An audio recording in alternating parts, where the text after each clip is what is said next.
मेरे 25 वर्ष के जवान बेटे की लाश मेरे आंखों के सामने 7 घंटे पड़ी रही। मेरी आंख से एक अश्रु की बूंद नहीं टपकी।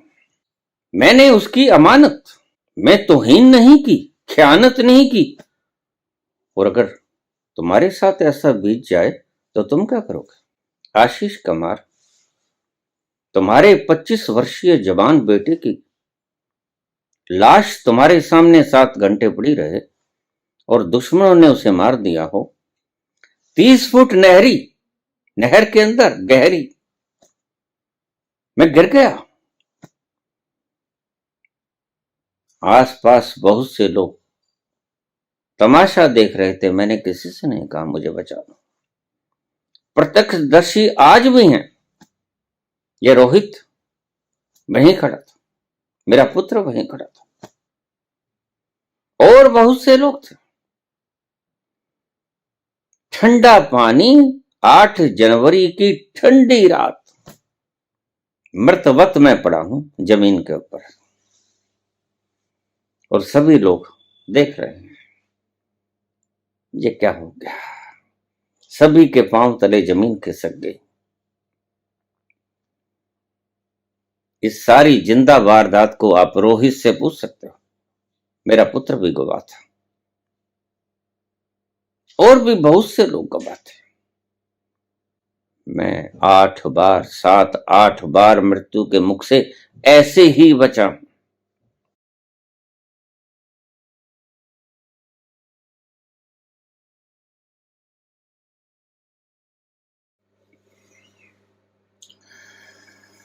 प्रणाम बाबा जी। आपको सुनना अच्छा लगता है, पर आप भी नॉन रिएक्टिव नहीं रह पाते। अभी मंजिलें और भी बाकी हैं तय करने को। आशीष कुमार ने ये कमेंट किया था। मुझसे बहुत से भक्त लोग पूछ लेते हैं कि अगर कोई खर्ड़ ज्ञानी आ जाए तो हमें बतला देना बाबा। लो आ गया ये खर्ड़ ज्ञानी। ऐसे लोगों को मैं खर्ड़ ज्ञानी कहता हूं।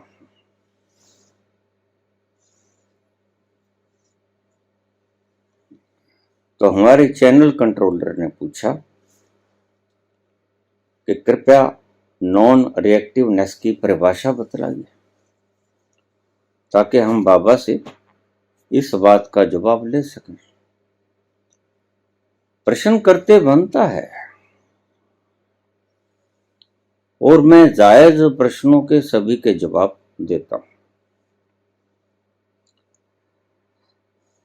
दोगली भाषा का इस्तेमाल करने वाले ये मूर्ख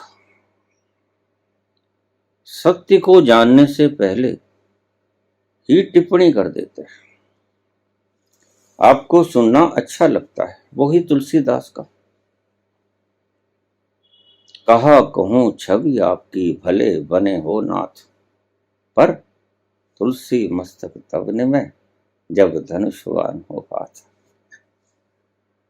और तुलसी के कोई शिष्य मालूम पड़ते हैं। आपको सुनना अच्छा लगता है, पर आप भी नॉन रिएक्टिव नहीं रह पाते। तो पूछा कि कृपया बताएं परिभाषा क्या है नॉन रिएक्टिवनेस की। मैं ज्यादा ज्ञानी तो नहीं हूं, टाए टाए फेस, ये जवाब दे दिया। पर नॉन रिएक्टिव जब बाबा बोले तो मैं समझा कि सब कुछ परमपिता पर छोड़ दो, बस निर्लिप्त भाव से कर्म करो। पर जब राजनीति की बात आती है तो उसे भी क्यों ना उस पर छोड़ दिया जाए। जिसको परमात्मा चाहे उसे राजा बना दे। और जिसको चाहे रंग का बना दे। मेरा प्रश्न है, वही पूछते हैं आशीष कुमार, क्या सामाजिक उत्थान या पतन की चिंता से मुक्त नहीं होना चाहिए?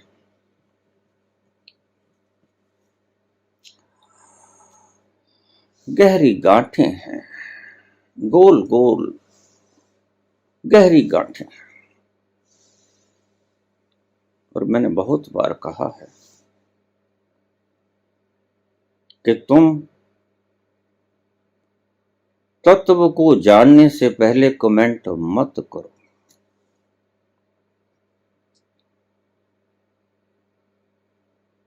जो किसी से जाना सुना पढ़ा लिखा वह सत्य मत मानो। खुद जान जाओ तो ही बोलो, अन्यथा चुप रहो। अब इन महाशय को यह नहीं पता कि नॉन रिएक्टिवनेस होती क्या है।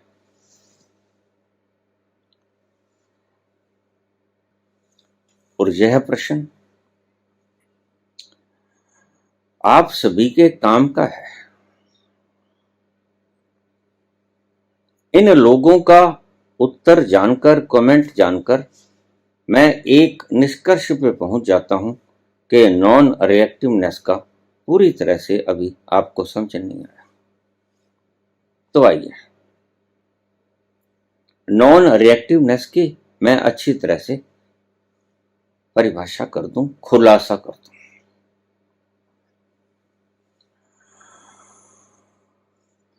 देखिए, आप किसी के यहां नौकरी लग गए, सेवक का काम आपको मिल गया,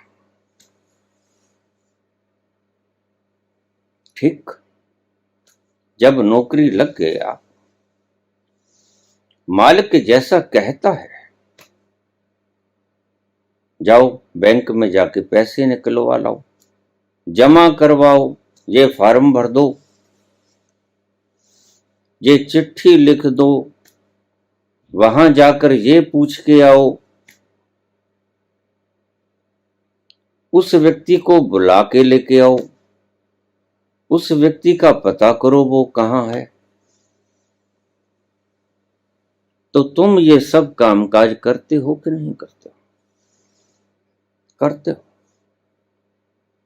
क्यों? क्योंकि तुम उसके सेवक हो। वह जो चाहे तुमसे करवाता है और तुम करते हो। और अगर आप मीन मेक करो, ये तो मैं नहीं करता, मैं तो उसके पास नहीं जाता, वह तो मेरे से झगड़ा हुआ है, मैं तो उससे बात नहीं करता, फिर क्या हो गया? फिर आपने सेवकाई छोड़ दी और अपनी मर्जी से चलने लगे। जब आप बिक गए हो उसके हाथों, जब आप उसकी शरण में चले गए हो, तो आपकी मैं कहां बची? और क्या कहते हैं भगवान कृष्ण? सर्वधर्माण परित्यज्य मामेकं शरणं व्रज। बस एक मेरी शरण में आ जाओ। सभी धर्मों को छोड़ दे। What is non reactiveness? मैंने ये स्पेशल एपिसोड तभी किया है कि मेरे पास इस संदर्भ में करीब 1000 प्रश्न आए। श्रोताओं को समझ ही नहीं आया कि नॉन रिएक्टिवनेस का मेरे कहने का अर्थ क्या है, जबकि मैं बड़ी सरल भाषा में बोला। बाबा, अगर कल को चाइना अटैक कर दे तो हम बैठे रहें? अगर कल को पाकिस्तान अटैक कर दे तो हम नॉन रिएक्टिवनेस में बैठे रहें? यही तो मैं कह रहा हूं कि जब गजनवी आया, आपने हाथों में माला क्यों पकड़ ली? आप राधे राधे क्यों करने लग गए? क्यों? क्योंकि आपके धर्म गुरुओं ने आपको राधे राधे सिखाया था। आपके धर्म गुरुओं ने आपको राम राम सिखाया था। आपके धर्म गुरुओं ने आपके राम की धनुष्यबाण की परिभाषा नहीं सिखाई थी। आपके धर्म गुरुओं ने आपको राधा राधा की पुनरुक्ति कराना सिखा दिया था। राधा का समर्पण भाव नहीं सिखाया था। वो खुद भी नहीं जानते थे। बस वो तो इतना जानते हैं कि दाढ़ी को पीला काला रंग लेना, और जो उनकी खोपड़ी में सड़ी हुई बातें आती हैं वही बोल देना। खुद का कोई अनुभव नहीं। और जिसका खुद का कोई अनुभव नहीं, मैं सदा से कहता रहा हूं, वह बोलने की बजाय कृपा करके चुप हो जाए तो ज्यादा बेहतर है। उसका बोलना समाज और दुनिया के लिए अहितकारी होगा, और आज वो अहितकारी हो रहा है। आप देख रहे हैं कितनी बार मैं बोला, लेकिन आप तार जोड़ नहीं पाए। लो मैं जोड़ देता हूं। आज प्रश्न कर लिया करो, मैं काहे बैठा हूं? मेरे जाने के बाद मेरी कब्रों से प्रश्न पूछोगे।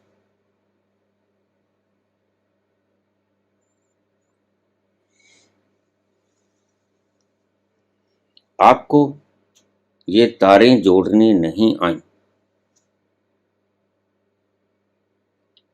कहां महमूद गजनवी के मंदिर, सोमनाथ के मंदिर लूटने की बात,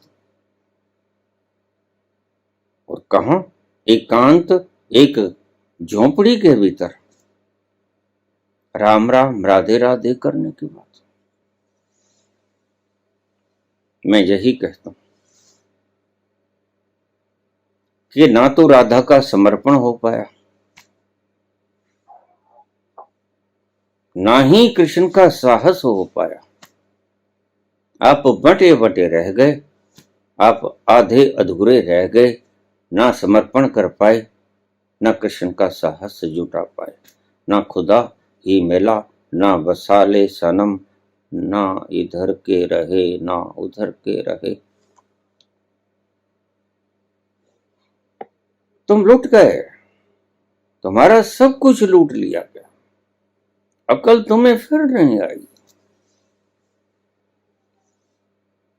तुम्हें कौन समझाए? ये राम ही की पूजा के कारण तुम 1000 वर्ष तक गुलाम रहे। ये कृष्ण की ही पूजा के कारण, ये राधा ही की पूजा के कारण तुम समर्पण नहीं सीख पाए। चाहिए था तुम्हें राधा का समर्पण सीखना। सिखा दिया गया तुम्हें राधा नाम का रेपिटेशन करना, पुनरुक्ति करना। चाहिए था गुरुओं को सिखाना राम का साहस तुम्हें। सिखा दिया गुरुओं ने तुम्हें राम राम शब्द का रेपिटेशन करना। इसलिए राम राम जपने वाले कायर रह गए। राधा राधा जपने वाले समर्पण नहीं कर सके, क्योंकि समर्पण समर्पण करने से आता है, राधा राधा का नाम जपने से नहीं आता। साहस राम के गुण अपने भीतर धारण करने से आता है, राम राम शब्द की पुनरुक्ति करने से नहीं आता। बस यही तुम चूक कर गए, और इन मूर्ख मार्गदर्शकों ने तुम्हारा सब लूट लिया और ये तो चले गए, जो हैं वो चले जाएंगे और तुम झक मारते रह जाओगे, क्योंकि तुम्हें बुनियादी बातें सिखाई ही नहीं गई। आइए हम इसको आज विस्तार से चर्चा कर लें। बड़ा अहम सवाल है। मैं अक्सर एक कहानी सुनाया करता हूं। राजा रथ पे जा रहा था। वृद्धा औरत लकड़ियों का गट्ठड़ अपने सिर पे लिए कंपती हुई आ रही थी। राजा को तरस आया। उसने चालक से कहा, रुको, इस वृद्धा माता से कहो रथ पर बैठ जाए। मुझसे लड़खड़ाती हुई चलती देखी नहीं जाती। रथवान ने रथ रोका। माता, रथ के ऊपर बैठ जाओ। माता ने बड़ा धन्यवाद किया, बैठ गई। रथवान ने रथ चला लिया। थोड़ी दूर बाद जाकर अचानक राजा की नजर उस वृद्धा औरत पर पड़ी। अरे, इसने लकड़ियों का गट्ठर अभी तक अपने सर पे रखा हुआ है। ये तुम्हारी बात है, ध्यान से समझ लेना।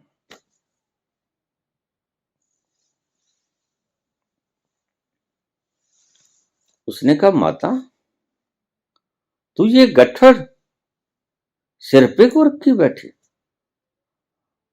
जब बैठ ही गई है रथ पर तो निर्भोज होके बैठ। ये गट्ठड़ भी बहुत जगह है, नीचे रख दे। तो वृद्धा औरत बोली, राजा, जुग जुग जियो राजा, लेकिन इतना ही एहसान क्या कम है कि आपने मुझे चलने की जहमत से बचा लिया। अब ये बोझा मैं अपना ये तो ढोलूं जितना ढो सकती हूं।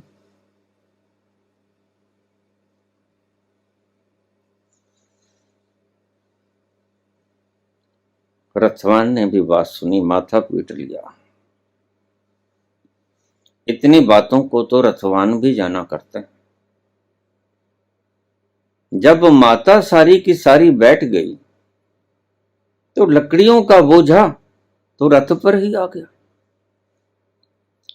फिर व्यर्थ में परिश्रम करने की आवश्यकता क्या है?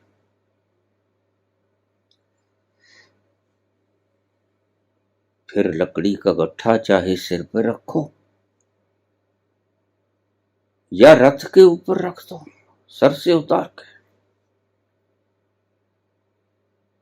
निर्बाध रूप से रथ चलता रहेगा। पहले भी चल रहा था, पहले भी सारा बोझा रथ के ऊपर था, लेकिन माता समझ रही थी कि सिर्फ मेरा ही बोझा रथ के ऊपर है, गठरे का बोझा तो मेरे ऊपर है। यही गलती तुम कर रहे हो। शब्दों को ठीक तरह से समझो और उसके अर्थ को गहरे हृदय में परोलो। नॉन रिएक्टिवनेस की बात समझा आ जाएगी।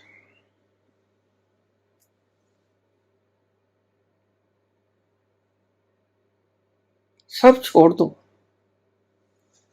उस विराट पे छोड़ दो।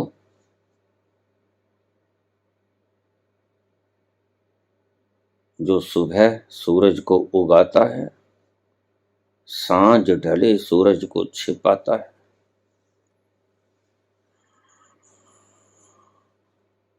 जो चंद्रमा को निकालता है और चंद्रमा को अस्त कर देता है, जो ग्रह नक्षत्रों को, आकाश गंगाओं को, ब्लैक होल्स को, इतनी सृजना जिसका आर पार नहीं, जिसकी गिनती मिणती नहीं हो सकती, वह चला रहा है और बड़े मजे से चल रही है सारी सृजना। इसमें तुम्हारा जरा भी योगदान नहीं।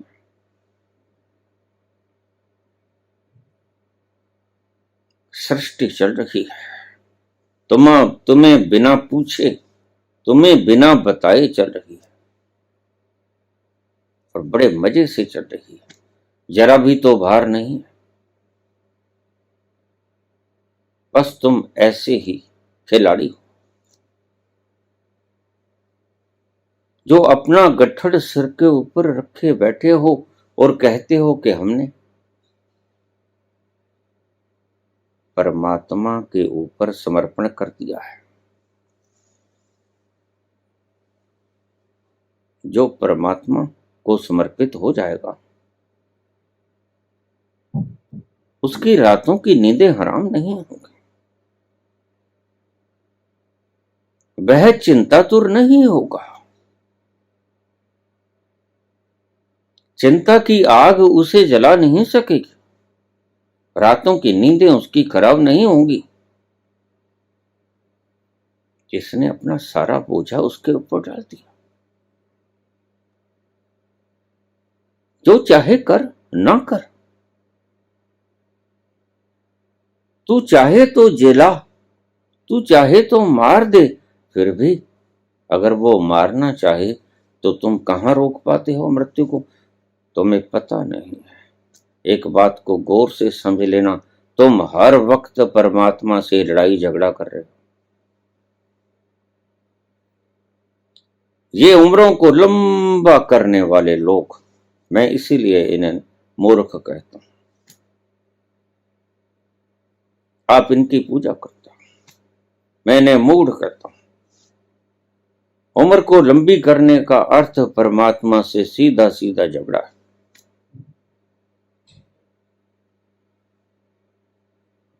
भगवान कृष्ण ने कहा है, यथा योग्य आहार और विहार करो और मजे से जियो। तुम्हारी जिंदगी बड़ी सुंदर गुजर जाएगी अगर तुमने समर्पण करना सीख लिया राधा की तरह। इसलिए मैंने बहुत बार आपसे कहा, राधे राधे मत करना, इन पागलों के पीछे मत चलो।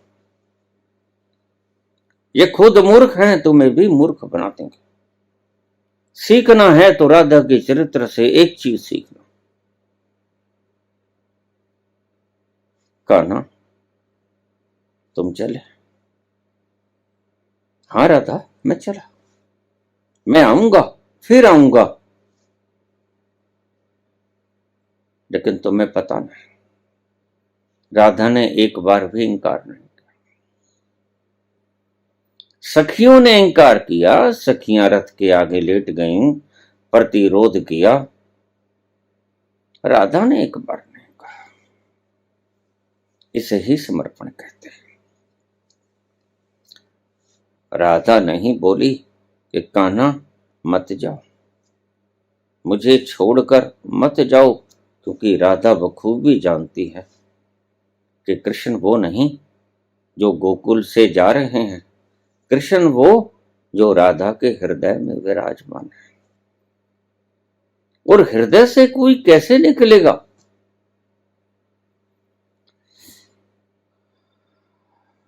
सूरदास बाल रूप में कृष्ण कलोल कर रहे हैं सूरदास के साथ। सूरदास उसको पकड़ लेते हैं, छोटे बच्चे को, और कृष्ण खिलवाड़ करते हैं, हंस पड़ते हैं, बांह चुड़ा के चले जाते हैं। बड़ा प्यारा प्रसंग है। और सूरदास बार बार पकड़ने की चेष्टा करते हैं, हाथ पांव फैलाते हैं, बड़ी अद्भुत लीला है। और भगवान कृष्ण छोटे बाल रूप में जानबूझकर उसकी पकड़ में आ जाते हैं और सूरदास उनको पकड़ लेते हैं।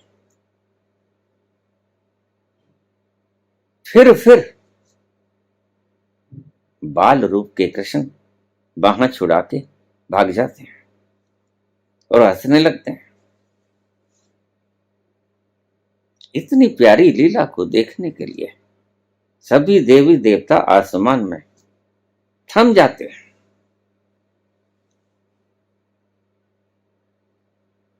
सूरदास चाहते हैं कि कृष्ण उनके पास ही बैठ जाए, लेकिन कृष्ण कलोल कर रहे हैं, बाह छुड़ा के भाग जाते हैं। बली हैं, सर्वशक्तिमान है। तो सूरदास का एक दोहा, बाह छुड़ाए जात हो निर्बल जान के मोह, बाह छुड़ाए जात हो निर्बल जान के मोह, हृदय से जो जाओ तो मर्द कहूं मैं तो। मेरे दिल में से निकल के देखो।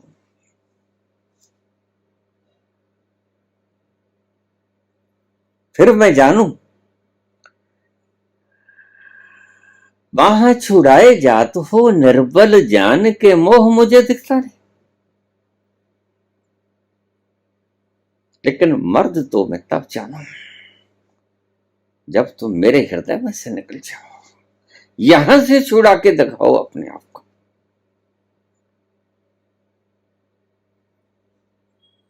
और कृष्ण उसके पास बैठ जाते हैं। राधा जानती है कि ये जो कृष्ण जा रहे हैं ये तो मेरे हृदय में विराजमान है।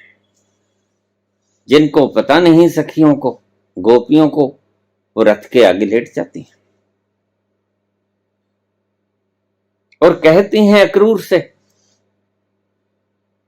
कि हमारी लाशों के ऊपर से तुम्हारा रथ गुजरेगा, अन्यथा कान्हा को यहीं रहने दो, गोकुल से मत जाने दो। इतना प्यारा कान्हा।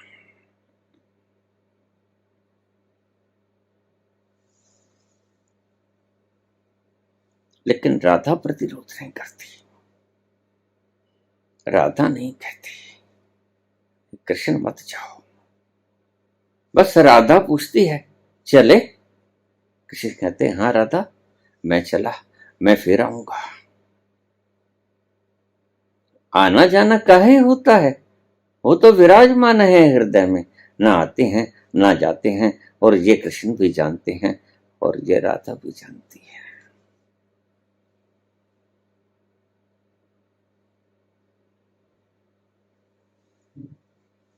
इसे कहते हैं समर्पण।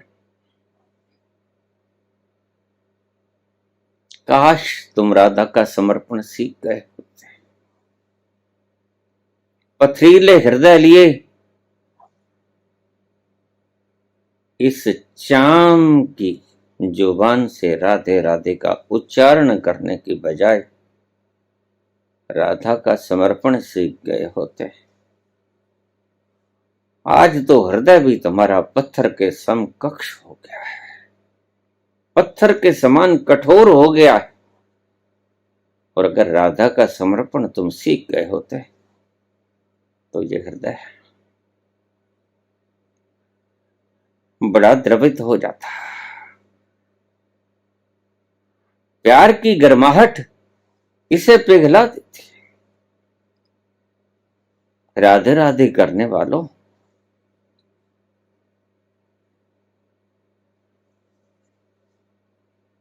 तुम अपने दुश्मनों का सिर काट देते हो, इस धरा को खून से लाल कर देते हो। कहां समर्पण हुआ, कहां तुम्हारा हृदय द्रवित हुआ? बस तुमने समर्पण नहीं सीखा। चूक हो गई तुमसे नहीं, तुम्हारे मार्गदर्शकों से, तुम्हारे बताने वाले गुरुओं से,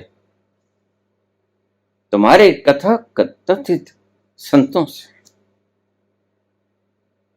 वो खुद ही नहीं समझ पाए,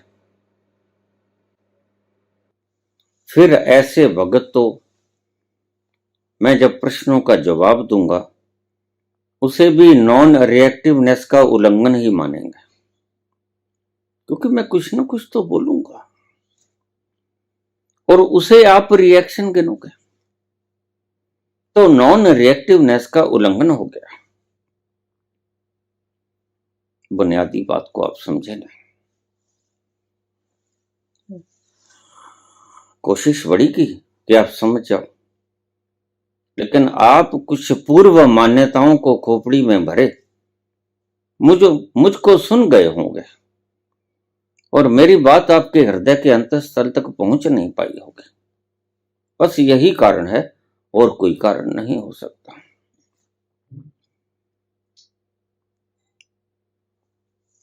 मैंने समझाने में कोई कोर कसर बाकी नहीं छोड़ी।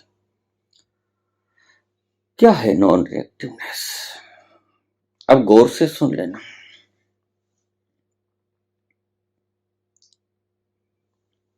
उसके रथ पर बैठ जाओ और अपने सिर का गट्ठड़ रथ पे ही रख दो। यही तुम्हें मुश्किल लगता है।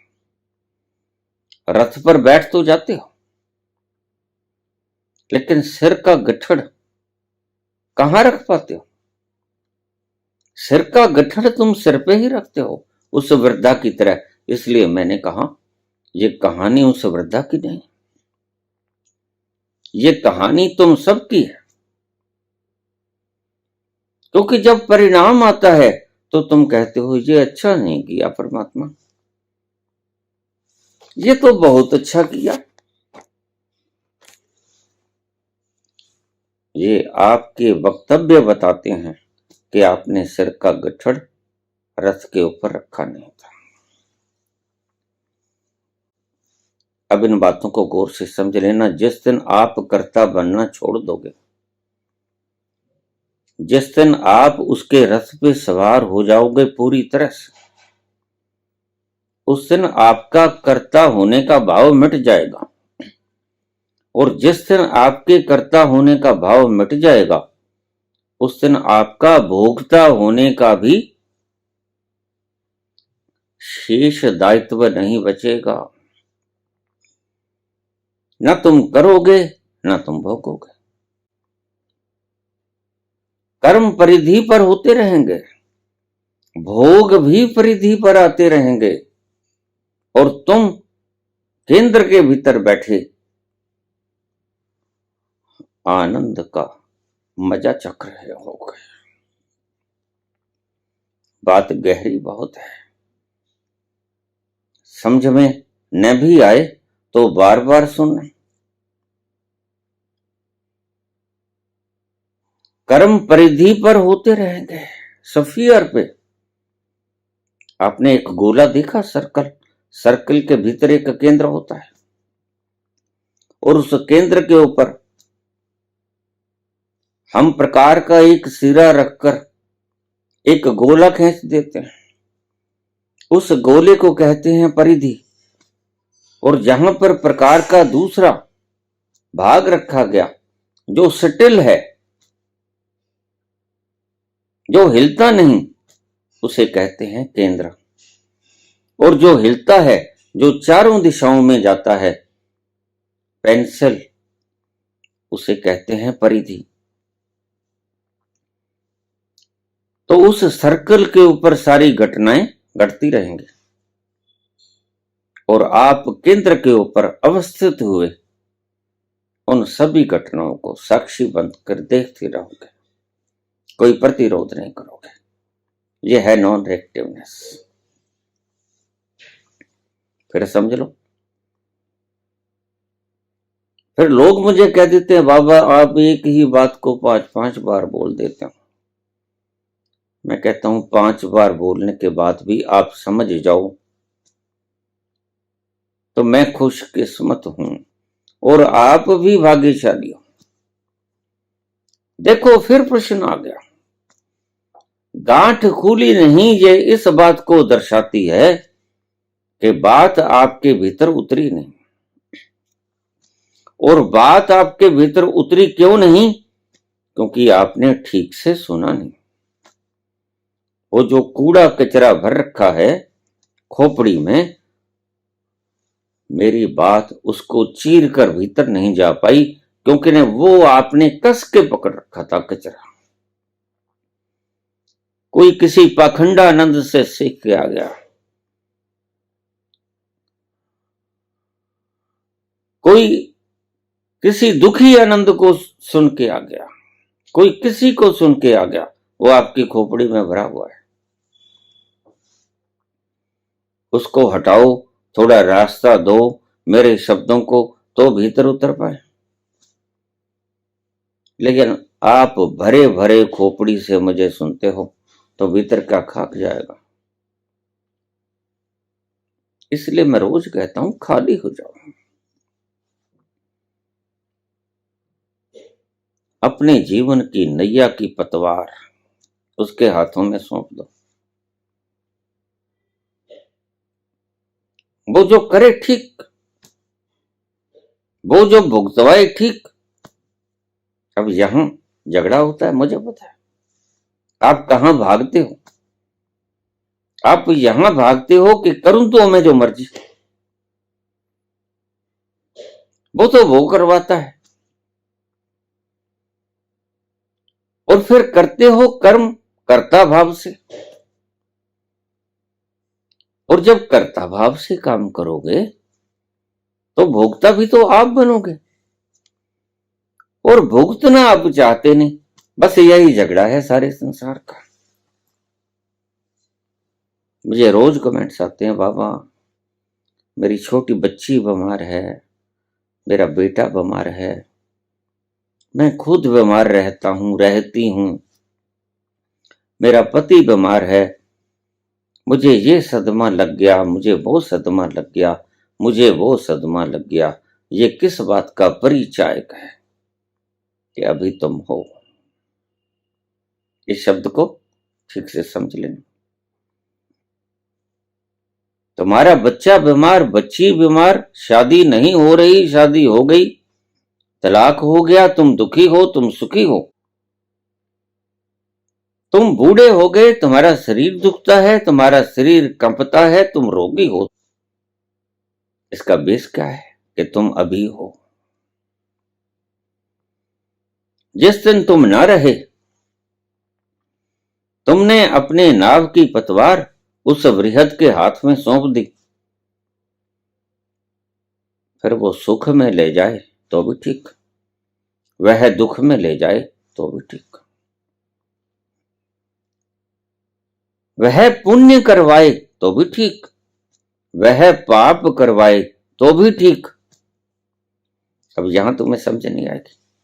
तुम्हारे चित्र निर्माताओं ने तुम्हारी खोपड़ी यकरंगी बना दी है।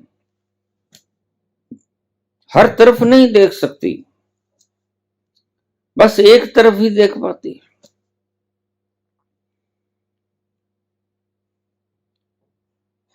ऐसे ही तुमने बुद्धू गुरु तलाश लिया। समर्पण कर दो, अपने जीवन की नैया की पतवार उसके हाथ में दे दो। फिर अगर आपने सही पूर्ण भाव से, पूर्ण आत्मा से समर्पण किया होगा परमात्मा को, तो दूसरी बात ध्यान में रख लेना, जब परिणाम आएगा तो आप शिकायत नहीं करोगे। मैं जानता, यही तुम चाहते हैं कि कर्म तो मैं करूं, कर्म तो उसने करवा दिया, तुम समझ लेते हो बड़े आराम से।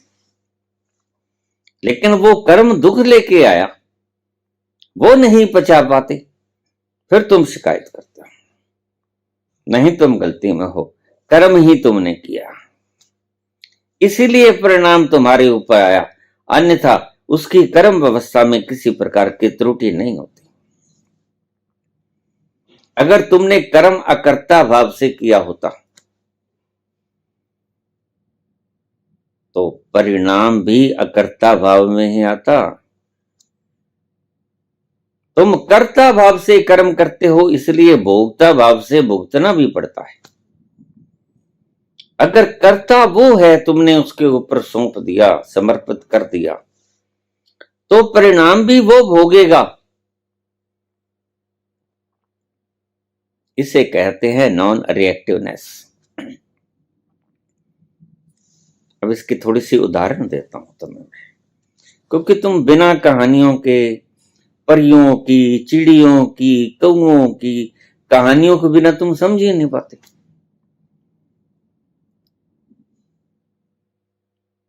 इसलिए सीधे सीधे नियम बताना तुम्हारी खोपड़ी में प्रवेश नहीं करता।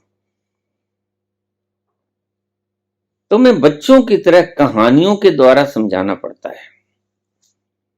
जैसे पंडित विष्णु शर्मा ने राजा के 4 पुत्रों को चिड़ियों की, कबूतरों की कहानियां सुना सुना के निष्णात कर दिया था पंचतंत्र में। देखिए, अब आपको बात समझ में आएगी। कृष्ण ने अर्जुन से कहा, तू अपने जीवन की नैया मुझे सौंप दे। सर्वधर्माण परित्यज्य मामेकम शरणम व्रज। और सारे कर्म कर, फल की इच्छा मत कर। कर्मण्येवाधिकारस्ते मां फलेषु कदाचन। लेकिन जब तक उसने कृष्ण के ऊपर छोड़ा नहीं था, तब तक वह छोड़ खुद नहीं सका था, और प्रश्न पे प्रश्नों की बौछार लगी रहती थी। एक प्रश्न से दूसरा प्रश्न, दूसरे से तीसरा, चौथा। 700 श्लोक हैं श्रीमद् भगवत गीता के। ये क्यों आए? कृष्ण की गलती इसमें नहीं, इसमें कमजोरी है अर्जुन की। वह समर्पण कर नहीं पाता। वो कहता, भगवान मैं कायर हूं, मैं कप रहा हूं, मुझे समझ नहीं आता, मैं संशय आत्मा हूं, मुझे कोई रास्ता दिखाओ, मैं आपकी शरण में हूं। कार्पण्य दोषोपहत स्वभाव पृच्छामि त्वाम धर्म सम्मूढ़ चेतः यच्छ्रेयः अनिश्चितिं ब्रूहि तन्मे शिष्यस्ते अहम शादी माम त्वाम प्रपन्नमा।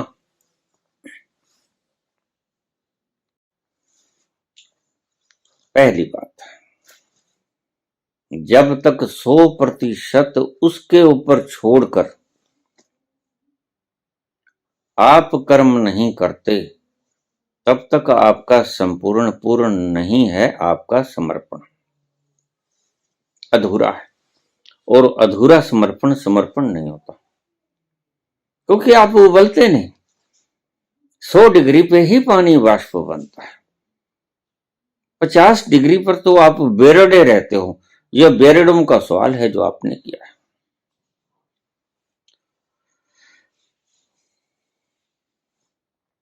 पूर्ण समर्पण करो, बस सिर्फ। फिर क्या होगा? बड़ी मजेदार बात है। जब आप छोड़ दोगे उसके ऊपर,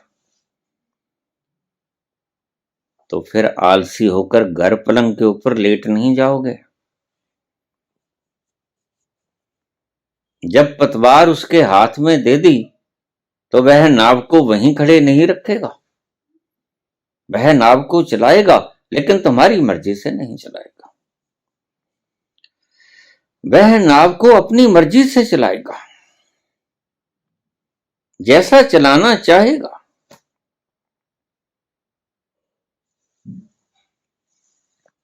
और उसमें आप कोई प्रतिरोध नहीं करोगे, और नाव को चलाने में भी कोई प्रतिरोध नहीं करोगे। और फिर उसके जो परिणाम आए, वो गहरे पानी में ले जाए, वो उथले पानी में ले जाए,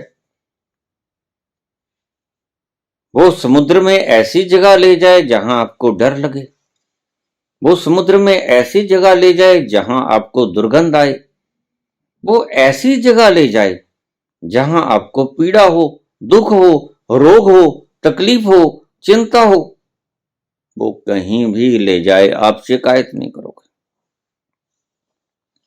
यही तो दुविधा है आपकी।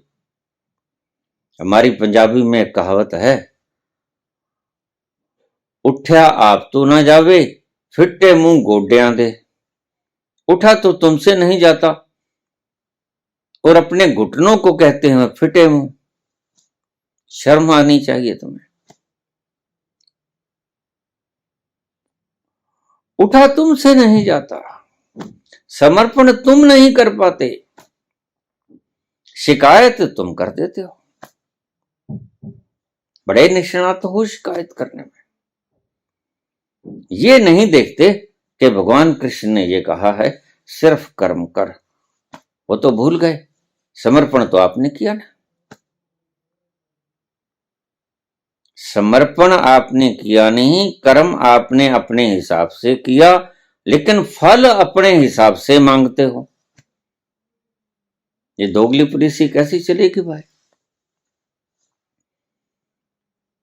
अगर आप अपने हिसाब से कर्म करोगे कर्ता भाव से, तो ध्यान रखना भोक्ता भाव से भोगने के लिए आपको तैयार रहना पड़ेगा। अगर कर्म आपने समर्पण भाव से किया, फिर तो आप कर्म करोगे नहीं, फिर कर्म वो करवाएगा। विराट वो भी कर्म करवाता है। और सही देखो, सही जो जान जाता है, जिन्होंने भी जाना, आंख उठाकर ऊपर देखा तो पाया उन कठपुतलियों ने कि हम बंधे हुए हैं किन्हीं अदृश्य धागों के साथ। कोई अदृश्य धागा हमें नचा रहा है और हम तो मात्र कठपुतलियां हैं। हमें वैसे ही नाचना पड़ता है जैसे वो नचाता है। जिन्होंने आंख उठाकर ऊपर की तरफ देख लिया कठपुतलियों के नचाने वाले उन हाथों को जिनसे कठपुतलियों के धागे बंधे हैं, वह चुप हो जाएगा। उसका समर्पण हो जाएगा, करना नहीं पड़ेगा। फिर जो अच्छा कराए अच्छा, बुरा कराए बुरा, जो कराए वो ठीक, लेकिन तुम जरा भी शिकायत नहीं करोगे।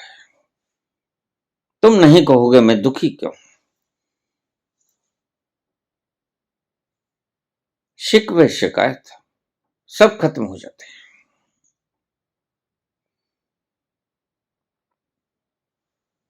ये नॉन रिएक्टिवनेस ये है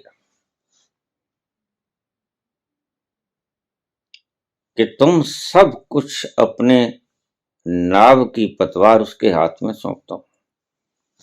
रथ पे बैठे हो तो लकड़ी का गट्ठा भी रथ पे रख दो, लेकिन आप तो लकड़ी का गट्ठा अपने सिर पे रखते हो। तभी तो रात रात भर जागते हो, तभी तो सोचते हो अगर ऐसा हुआ तो ऐसा ना हो जाए। इरादे बांधता हूं, सोचता हूं, छोड़ देता हूं। इरादे बांधता हूं, सोचता हूं, छोड़ देता हूं। कहीं ऐसा ना हो जाए, कहीं ऐसा ना हो जाए। तुम इसी उधेड़ बुन के अंदर जिंदगी बिता देते हो। दुखों को भोगते भोगते, संसार के दुखों से त्रस्त होते होते, रोते पीटते चिल्लाते छाती कूटते तुम यहां से विदा हो जाते हो। जंजीरों को साथ लिए हुए बंधे बंधे जाते हो, तुम मुक्त होके नहीं जा पाते। एक सिंहासन चढ़ चले, एक बंधे जात जंजीर। तुम सिंहासन पर बैठकर नहीं जाते, तुम जंजीरों में बंधे बंधे जाते हो। तुम कर्ता भाव को साथ ही लेके जाते हो क्योंकि सारी जिंदगी तुम्हें समर्पण करना आया नहीं, राधे राधे करते रहे, राम राम करते रहे, सारी उम्र भर राम का साहस नहीं जुटा पाए, कृष्ण कृष्ण करते रहे, सारी उम्र कृष्ण का साहस कहां जुटा पाए।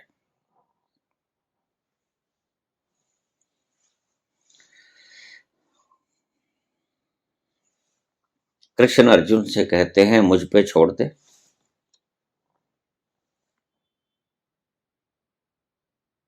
और अर्जुन सवालात जवाब करता करता करता जब कृष्ण उसके ऊपर शक्ति फेंकते हैं और उन्हें अपना आपा दिख जाता है कि मैं कौन हूं, तो फिर शरीरों की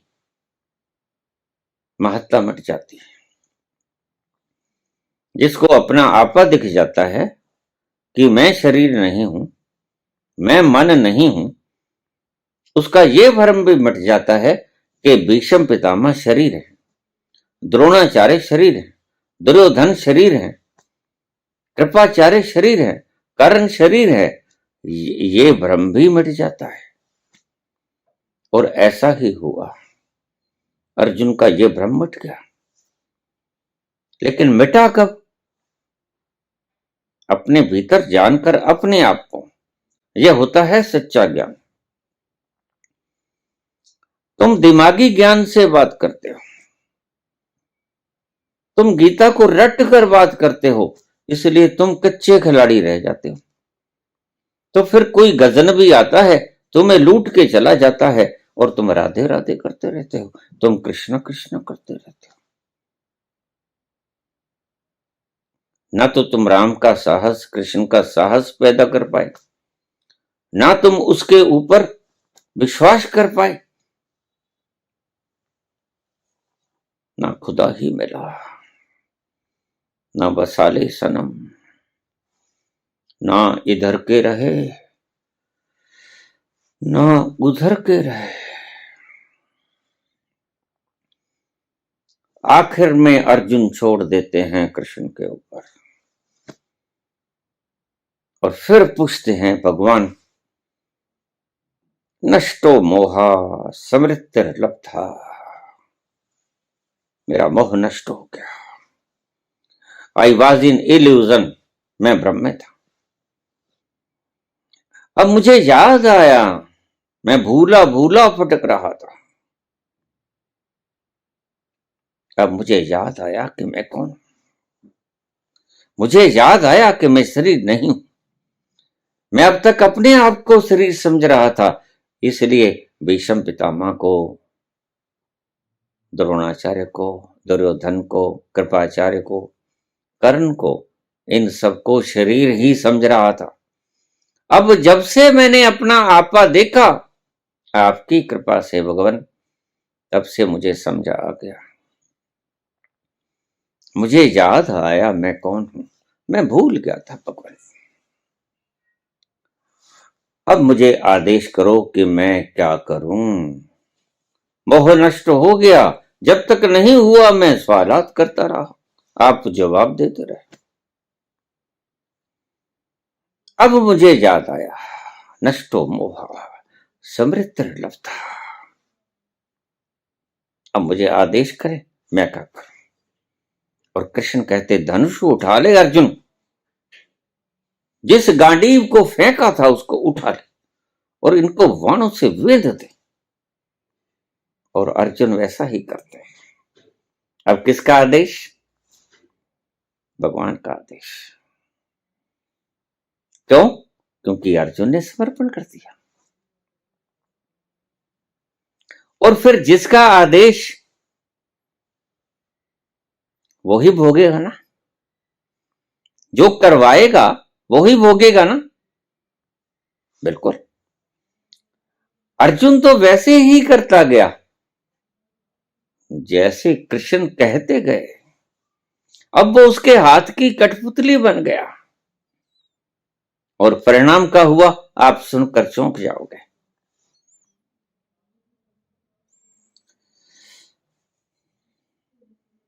कृष्ण से पूछता है, बताओ भगवान मैं क्या करूं, मेरे लिए क्या आज्ञा है।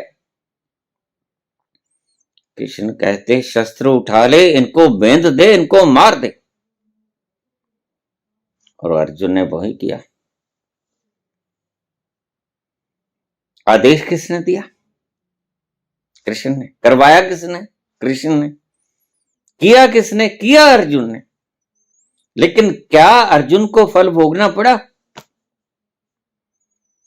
किया अर्जुन ने, तो क्या अर्जुन को उसका फल भोगना पड़ा? जरा सोचिएगा, पूरी गीता पढ़िएगा। नहीं नहीं, सब अर्जुन ने मारे। कृष्ण पहले ही कहता है मैं शस्त्र नहीं उठाता। और देखिए, भगवान कैटालाइटिक एजेंट है, उनकी मौजूदगी सारा काम करवा देती है। मैंने बहुत बार बोला, भगवान खुद शस्त्र कहां उठाते हैं? भगवान की मौजूदगी में सारी रिएक्शंस होती हैं। भगवान नहीं कहते तू रिएक्शन कर, भगवान सिर्फ मौजूद रहते हैं, एग्जिस्ट करते हैं परमात्मा। और उनकी मौजूदगी में सारा काम हुआ। कृष्ण ने कहा, अर्जुन ने किया, सारे महारथी मार कर आए, शरसैया बना दी भीष्म पितामह की। सब योद्धा मारे गए एक एक करके। परिणाम किसे भुगतना पड़ा? अब यहां जाकर चौंक जाओगे। तो युद्ध के उपरांत जब गांधारी के 100 पुत्र मारे गए, अब आप जरा इमेजिन कीजिए, कल्पना कीजिए, जिसके 100 पुत्र मारे गए हों, उसके हृदय में कितनी आग ज्वाला भटकती होगी। और गांधारी अच्छी तरह से जानती थी ये सब वासुदेव के कारण हुआ है, ये सब कृष्ण के कारण हुआ है। और कृष्ण भी जानते थे कि गांधारी का हृदय ज्वालाओं से ग्रसित जल रही है वो, इसलिए गांधारी के पास जाना उचित होगा। कृष्ण जानते हैं गांधारी का जलता हुआ हृदय मुझे श्राप देगा, लेकिन कृष्ण वहां जाते हैं क्यों? करता वो है, करता अर्जुन नहीं है। अर्जुन को तो जरा भी नहीं भोगना पड़ा। क्यों नहीं भोगना पड़ा? क्योंकि अर्जुन कर्ता बनकर काम ही नहीं किया। काम उसने किया जिसने प्रेरित किया। और कृष्ण जाते हैं गांधारी के पास। धृतराष्ट्र के 101 बेटे थे, एक बेटी थी। उनमें से 100 बेटे गांधारी से थे और एक बेटा दासी से था। वो दासी के पुत्र का नाम था युयुत्सु।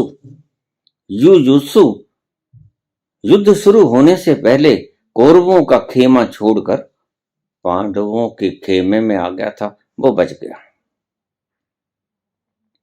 बाकी सब मारे गए। अपने 100 पुत्रों की मृत्यु की अग्नि में जलती हुई ज्वालाओं से ग्रस्त त्रस्त जब देखती है कृष्ण को सामने, कृष्ण जाकर चरण स्पर्श करते हैं, माता आशीर्वाद दो, प्रणाम है आपके चरणों में। गांधारी कहती, हे वासुदेव, मेरा हृदय ज्वालाओं से ग्रसित है, तुम जानते हो, मैं तुम्हें कभी माफ नहीं कर सकती। मेरे 100 के 100 पुत्रों के मरवाने के जिम्मेदार तुम हो, क्योंकि तुमने किया है। कृष्ण कहते, हाँ माते, मैंने किया है। तो मैं तुम्हें श्राप दे दूंगी? हाँ माता, मैं इसीलिए ही आया हूं। गांधारी कहने लगी, हे कृष्ण, जिस तरह मेरा वंश नाश हुआ मेरी आंखों के सामने, इसी तरह तुम्हारी आंखों के सामने तुम्हारा कुल नष्ट हो जाएगा। जाओ, मैं तुम्हें श्राप देती हूं। जलते हुए विदीर्ण ज्वालाओं से ग्रसित अग्नि में भस्म होता हुआ हृदय तुम्हें श्राप कर देता है। ऐ मस्तु माते, कृष्ण चरण स्पर्श करते हैं। ऐसा ही होगा माता। कृष्ण चले जाते हैं और भुगतना किसे पड़ा? कृष्ण का यदुवंश भी नष्ट हो गया।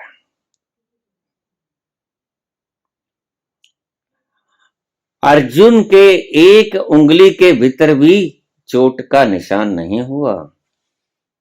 अर्जुन को एक अंगुली के भीतर कांटा चुभने का दर्द भी नहीं हुआ। अर्जुन की एक अंगुली जख्मी नहीं हुई। कृष्ण का सारा कुल नाश हो गया। कृष्ण ने किया, कृष्ण ने भोगा और सहर्ष भोगा। यही बात तो आपको भगवान राम और कृष्ण के अवतारों के बारे में कही जाती है। यह सत्य है या नहीं सत्य है, इसके ऊपर डिबेट मत करना,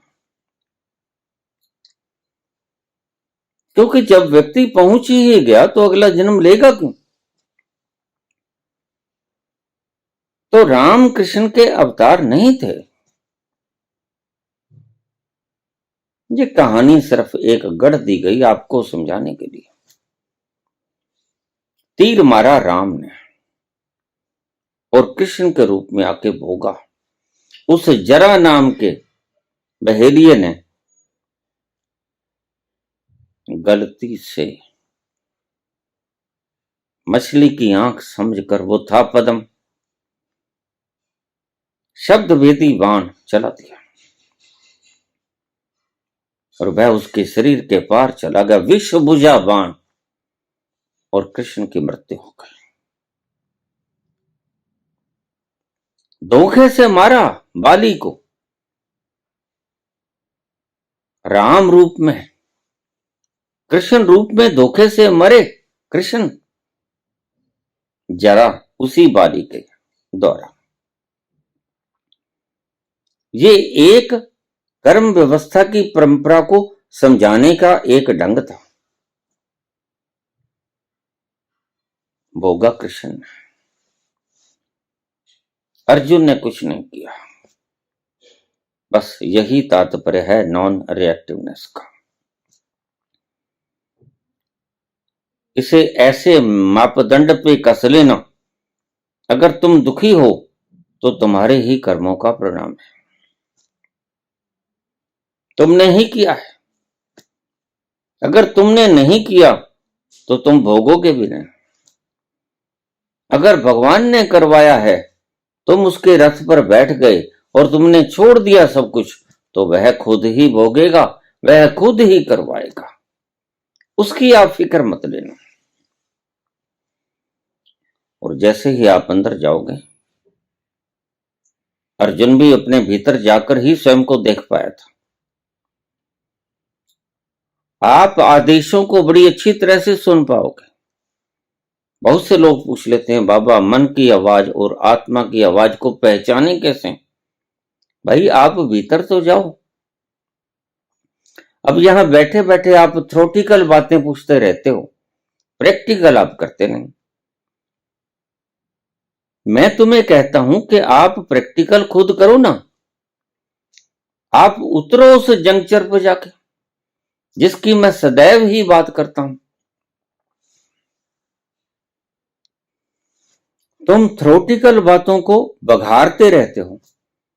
बाबा फिर ये मन की आवाज का क्या होगा?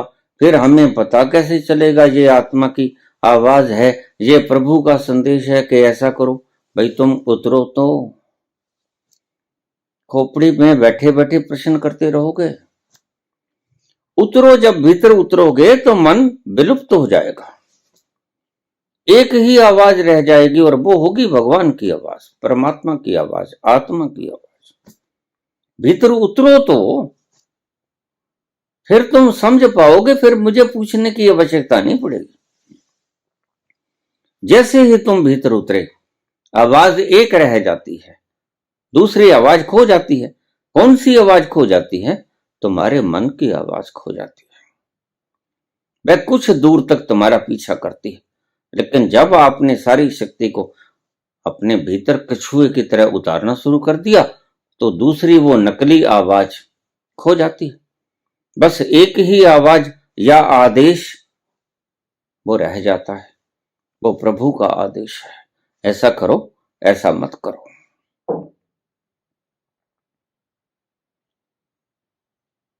यह है नॉन रिएक्टिवनेस। पर जब राजनीति की बात आती है, तो उसे भी क्यों ना उस पर छोड़ दिया जाए। वो जिसे चाहे राजा बनाए, जिसे चाहे रंक बनाए। और मेरा प्रश्न, क्या सामाजिक उत्थान या पतन की चिंता से मुक्त नहीं होना चाहिए? मैं क्या फारसी बोल रहा हूं? मैं तो कहता हूं सभी चिंताओं से मुक्त हो जाओ, वो सामाजिक उत्थान हो या सामाजिक पतन हो, वो राजनीतिक उत्थान हो या राजनीतिक पतन हो। जब तुमने अपने जीवन की नाव उसके हाथों में सौंप दी पतवार, तो फिर कहां मसला रह जाता है सामाजिक उत्थान और पतन का, राजनीतिक चर्चाओं का। फिर तो तुम उसके हाथों की कठपुतली हो जाते हो। You are just like a mic. वह जो बोलना चाहता है वह बोलता है। वह बोले राजनीति के बारे में, वह बोले सामाजिक उत्थान या पतन के बारे में, वह जो बोले बोले। You are just a mic.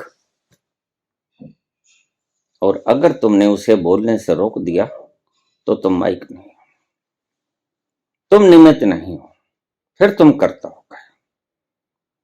और मैं क्या समझा रहा हूं? मैं कोई फारसी बोला या चाइना बोला या कोई और भाषा बोला?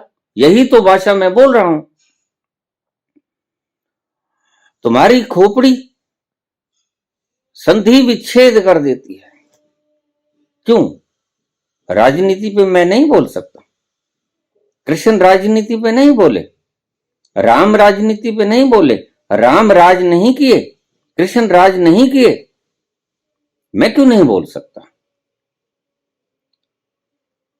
जबकि मैं बोलता ही नहीं हूं।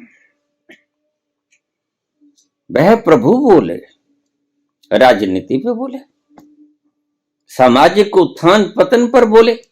वह बोले कि अमीरों से छीन लो, वह बोले कि गरीबों को दे दो। उसमें मेरा क्या लेना देना है? मैं तो वही 3 वक्त का दूध पीता, एक छोटा छोटा गिलास। मैंने ना राज करना है, ना कोई सुख है जो मैंने भोगना है। अगर मैं कुछ भोगने की बात कहूं सुख, तो समझ लेना कि मैंने परम सुख आनंद लिया नहीं। मैं कहीं अधूरा रह गया, मैं कहीं गलती खा गया। नहीं, मैं गलती नहीं खाई, आनंद में हूं, मस्ती में हूं, और उसके हाथ की कठपुतली वो करवाए पूर्ण हृदय से स्वीकृत है, ना करवाए कोई शिकवा शिकायत नहीं। नॉन रिएक्टिवनेस का मतलब है चॉइसलेसनेस। माइक की अपनी चॉइस कहां होती है? चॉइस होती है बोलने वाले की। माइक तो उसे प्रसारित करता है, बोलने वाला बोल रहा है। और ये सारा ढांचा, इसमें आदमी का कुछ नहीं, मैं के सिवा। तुम में तुम्हारा कुछ नहीं आशीष कुमार, मैं के सिवा। बस तुम्हारा मैं ही है और कुछ नहीं। बाकी तो जरा जरा उसी की क्रिएशन है। यह सारा इंस्ट्रूमेंट उसी की पैदाइश है। वो अपने इंस्ट्रूमेंट से जैसा चाहे काम ले। राजनीति के बारे में बोले, सामाजिक उत्थान पतन के बारे में बोले, वह बोले जो चाहे बोले, मैं समर्पित होना चाहिए। फिर वह जो बोले उसे बोलने दो। लेकिन अगर तुमने मैं को समर्पित नहीं किया, फिर तो तुम ही करोगे और तुम ही भोगोगे। फिर अर्जुन तुम बन नहीं पाए। अब इसको ठीक तरह से समझ लेना। Non reactiveness is choicelessness. तुम्हारी अपनी कोई चॉइस नहीं कि तू ऐसा कर, तू ऐसा न कर। फिर तो तुम ही मालिक हो गए। फिर तो आदेश तुमने दिया कि हे प्रभु ऐसा करवा। ये अरदास करने वाले भगवान को गुलाम बना देते हैं कि प्रभु ऐसा कर दे, प्रभु ऐसा मत करना, तू ऐसा क्यों किया। ये हिसाब किताब मांगने वाले लोग भक्त नहीं। इन्होंने समर्पण नहीं किया है। इनकी बातें ही बता देती हैं कि समर्पण हुआ नहीं, तू ऐसा कर, तू ऐसा ना कर। You are just a guide. तुम हुक्मी हो। और बाबा क्या कहते हैं? बाबा कहते हैं हुक्मे अंदर सबको, बाहर हुक्म न कोई।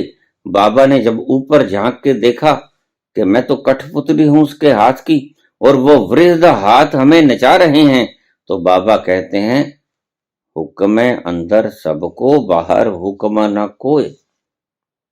नानक हुक्मे जे बुझे ता होमे कहे ना कोई। जो उन अज्ञात उंगलियों को देख लेता है जो हम कठपुतलियों को नचा रहे हैं, तो वो मैं नहीं कहता, होमे नहीं कहता, वो अहंकार नहीं करता कि ये मैंने किया है, मैं हूं तो सब है। वह नेपोलियन की भाषा नहीं बोलता, वह हिटलर की भाषा नहीं बोलता, वह तो नानक की भाषा बोलता है।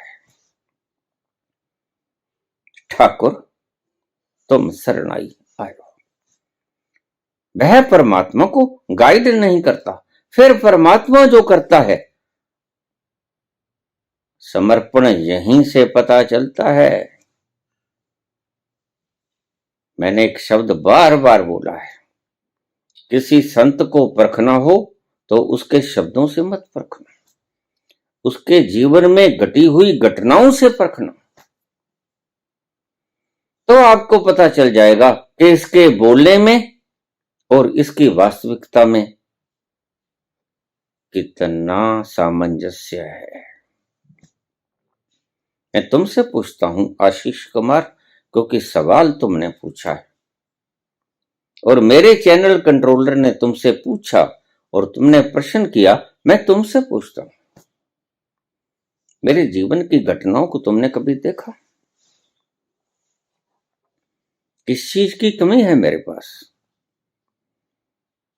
क्यों मैं अन्न नहीं खाता? मैं तो रोटी भी नहीं खाता, मैं साग सब्जी नहीं खाता, मैं फल फ्रूट नहीं खाता, मैं जूस नहीं पीता, मैं कुछ नहीं खाता।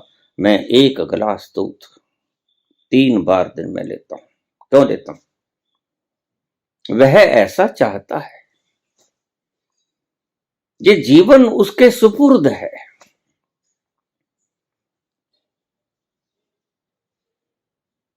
कमेंट करने से पहले व्यक्ति के लक्षण देख लिया करो और ये भी देख लिया करो, अगर मैं इस सिचुएशन में हूं प्रश्न करता तो मेरे हृदय पे क्या गुजरेगा। आशीष कुमार, मेरे 25 वर्ष के जवान बेटे की लाश मेरे आंखों के सामने 7 घंटे पड़ी रही।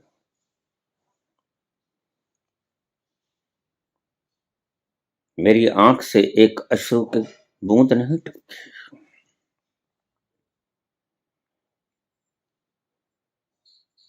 मैंने उसकी अमानत मैं तौहीन नहीं की, खयानत नहीं की। और अगर तुम्हारे साथ ऐसा बीत जाए तो तुम क्या करोगे? आशीष कुमार, तुम्हारे 25 वर्षीय जवान बेटे की लाश तुम्हारे सामने 7 घंटे पड़ी रहे और दुश्मनों ने उसे मार दिया हो, क्या तुम उस स्थिति में रह पाओगे? फिर तुम सवाल करने के योग्य हो। और अगर मैं रोया होता तो भी तुम सवाल करने के योग्य थे। 30 फुट नहर के अंदर गहरी मैं गिर गया। आसपास बहुत से लोग तमाशा देख रहे थे। मैंने किसी से नहीं कहा मुझे बचा लो। प्रत्यक्षदर्शी आज भी हैं। ये रोहित वहीं खड़ा था, मेरा पुत्र वहीं खड़ा था, और बहुत से लोग थे। ठंडा पानी, 8 जनवरी की ठंडी रात। अब देखिए आजकल के महीने में कितनी ठंडी है। पानी वैसे ही बहुत ठंडा होता है, और मैं गिर गया। और उस ठंडे पानी में मैं 9.5 मिनट तक रहा। वहां से आते जाते राहगीर ने कहा, देखिए बात सुनो। रोहित से कहा, मेरे पुत्र से कहा, इसको निकाल लो, ही इज डेड।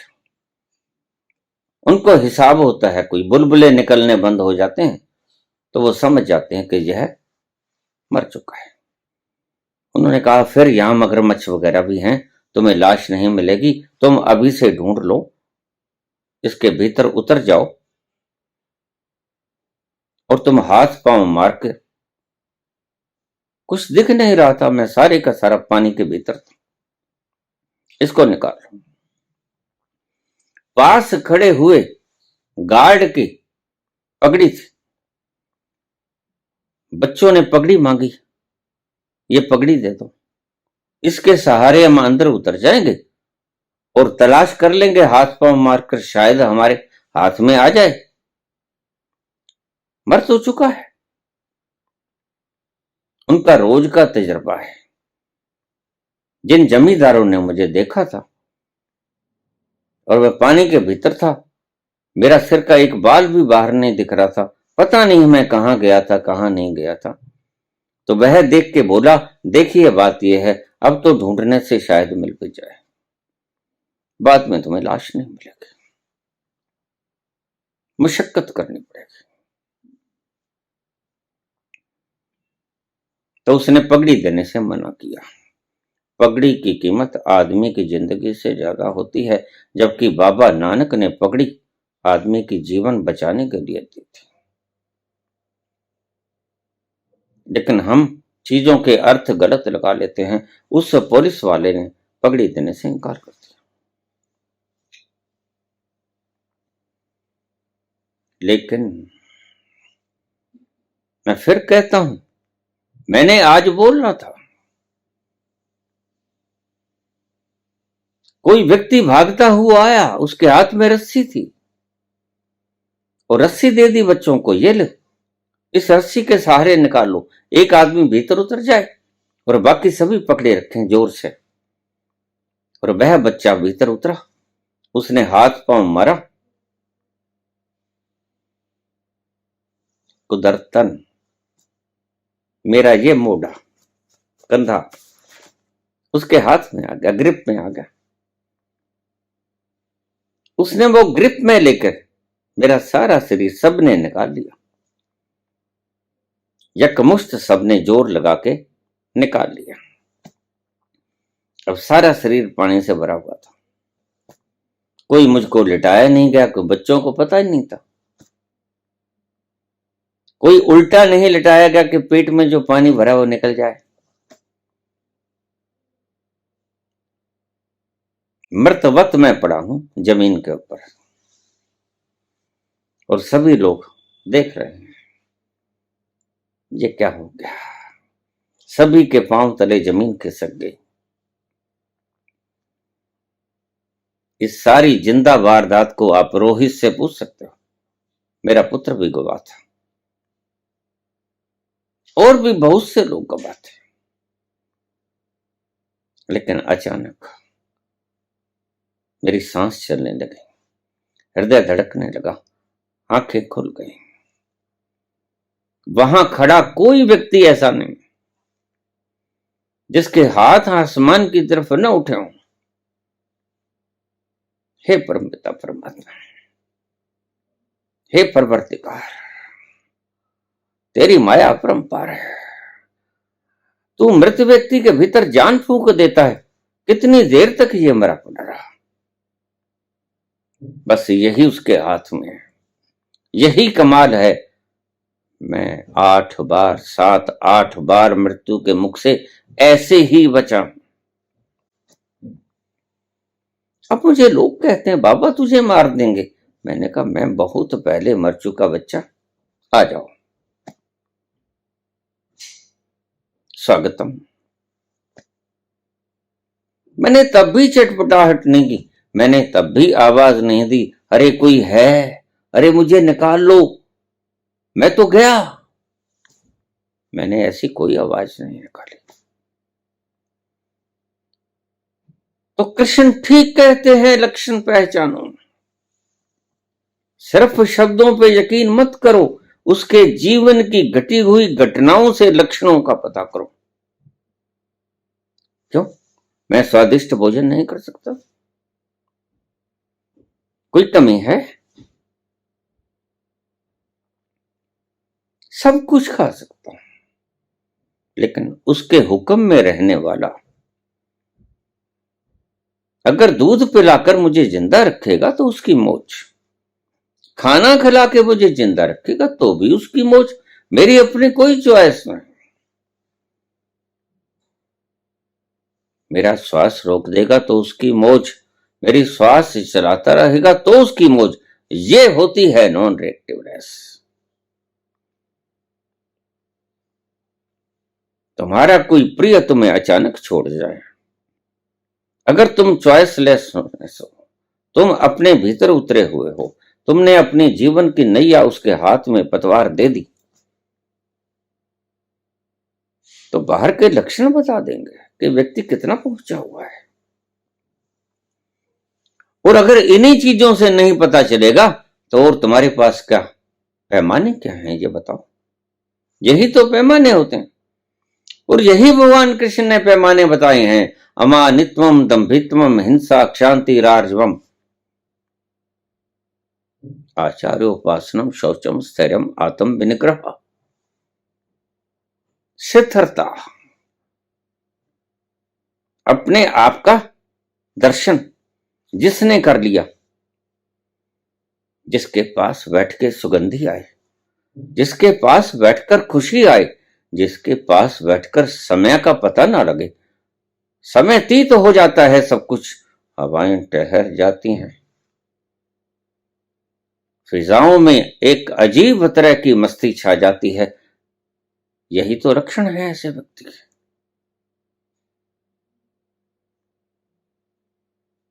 यह होती है नॉन रिएक्टिवनेस। अगर आपको फिर भी कोई बात समझ ना आई हो तो बार बार इस वीडियो को सुनना। जीवन में कुछ भी घटित हो जाए और आपके मन के ऊपर कोई रेखा ना खींचे तो तुम नॉन रिएक्टिव हो। अगर तुम्हारा मन चिल्लाए, दहाड़े मारे, शिकायतें करे, रोए, चिल्लाए, पीटे, छाती ठोके, तो समझना नॉन रिएक्टिवनेस आसपास भी कहीं नहीं। मृत्यु से बड़ा भय कोई नहीं होता, और मृत्यु के उन पलों से तुम आराम से राहगीर की तरह गुजर जाओ, बस ये होती है नॉन रिएक्टिवनेस। शायद जिनके मन में ये सवाल थे उनके सवालों का जवाब मिल गया होगा। मैं फिर कह दूं, किसी की बातों का यकीन मत करना, मेरी भी बातों का यकीन मत करना। जो मैंने ये बातें कही, घटनाएं कही, घटनाओं से ही व्यक्ति परखा जाता है। ये सत्य है या ये असत्य है? लक्षण बताएंगे।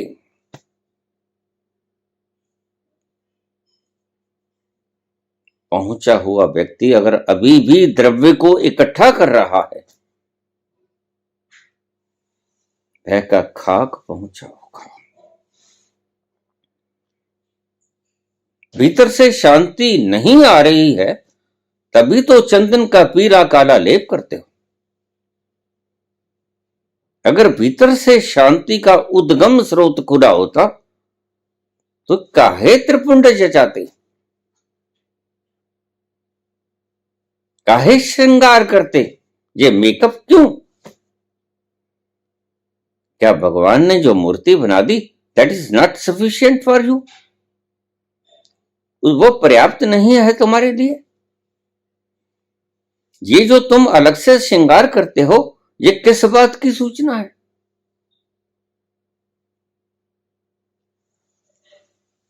नहीं, नॉन रिएक्टिव इसे नहीं कहते। नॉन रिएक्टिव तो जिस हाल में वो रखे वो ठीक। अपनी तरफ से कोई सजावट नहीं, अपनी तरफ से कोई दिखावट नहीं, अपनी तरफ से कुछ नहीं करना है, अपनी तरफ से कोई रिएक्शन नहीं आएगी। जब तुम कर्म ही नहीं करते हो कर्ता भाव से, तो तुम भोक्ता भी नहीं होते हो भोक्ता भाव से। आप भोगते भी नहीं हो, आप करते भी नहीं। इसे ही कहते हैं नॉन रिएक्टिवनेस। धन्यवाद।